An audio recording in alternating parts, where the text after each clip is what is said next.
Angela here today. Excuse me, my voice. I don't know what's up with that. Anyways, I'm really excited today. I get to show you one of my precious little plants. This is I think it's called a SENECIO string of pearls. Like, look how beautiful this guy is. So I got these. I got 3 of these actually at the beginning of the year. It's October now. And they were looking so beautiful and healthy. Actually, I think I got them last fall.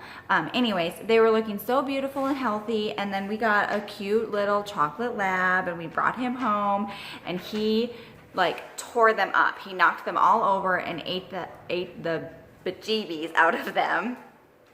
And I basically had to nurse these guys back from scratch. And so this one is amazing. This one was even more damaged. But anyways, they are beautiful and full now. And so I just wanted to take a minute and tell you a little bit about some some tips, I guess, tricks, things that I learned about how to make this bad boy beautiful and incredible. So the first thing I think is the soil. They need super well draining soil. So I use a cactus and succulent mix. I think it's Miracle Grow. I'll link it below. But the water really only I'd say every 10 days, probably a week and a half to 2 weeks. I used to nourish them.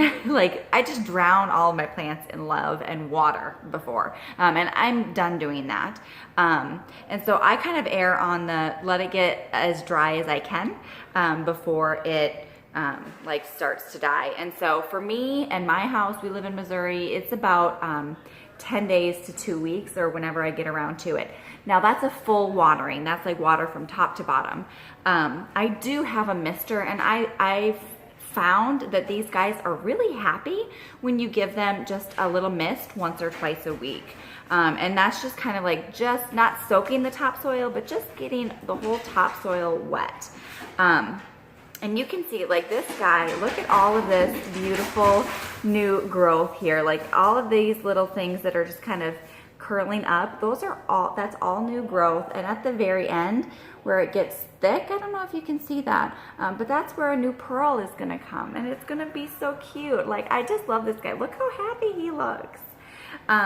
You can propagate these guys so when they get too long and stringy, you can cut them off and then wrap them around. I should have brought it in here. What was I thinking? I have a bunch propagating in the other room.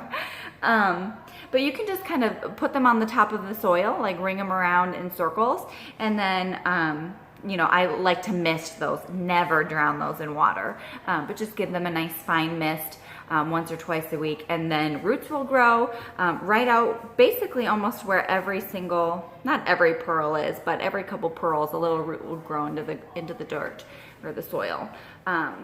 So pretty easy to propagate, but this is a slow grower, I would say. I think the more consistent you are with the waterings, it will grow faster, but that doesn't mean water it every 3 days because then it will die.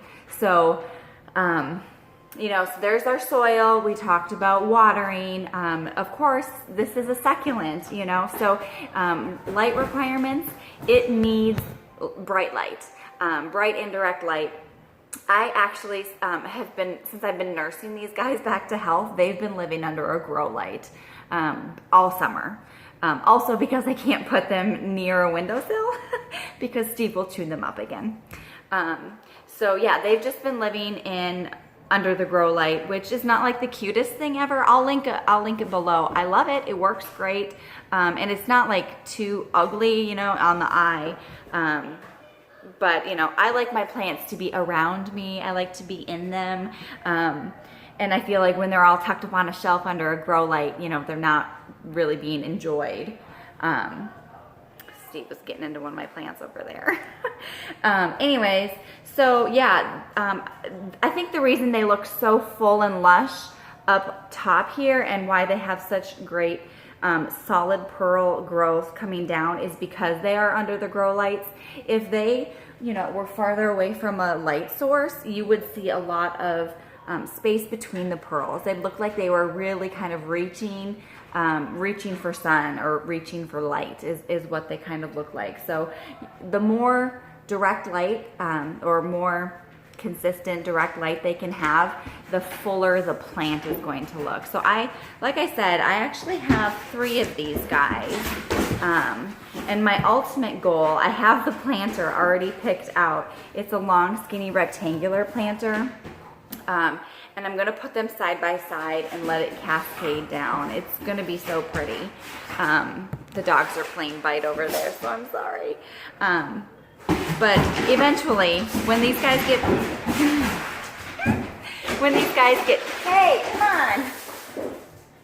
Oh, thank you. When these guys get back to full health, that's what I'm gonna do with them, and I'm gonna put them in my bathroom, probably under a grow light as well, so that they can, you know, keep looking beautiful. But anyways, this is a long video. I didn't mean for it to be this long, but those are a few of the tips and tricks that I've learned about how to keep this plant like full and lush and beautiful.